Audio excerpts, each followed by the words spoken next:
V spodnjem delu bodočega obnovljenega zdravstvenega doma so predvidene 3 splošne, v zgornjem pa 2 zobozdravstveni ambulanti in fizioterapija.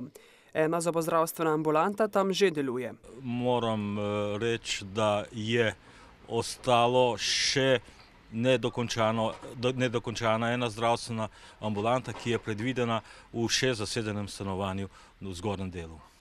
Vrednost obnove, ki bi jo morali končati že aprila lani, je približno $500 000. Glede na to, da obnova še ni zaključena in da je država sprejela določene varčevalne ukrepe, bo tudi denarja s strani zdravstvenega ministrstva manj, zato je sofinancirani del zmanjšan za cirka 45 000, tako da bomo dobili tam nekje malo manj kot 200 000 državnega denarja, ostalo bodo pa sredstva občine Straža. Še vedno niso uspeli najti skupnega jezika stanovalcem v zgornjem delu stavbe, postopek na sodišču pa še poteka.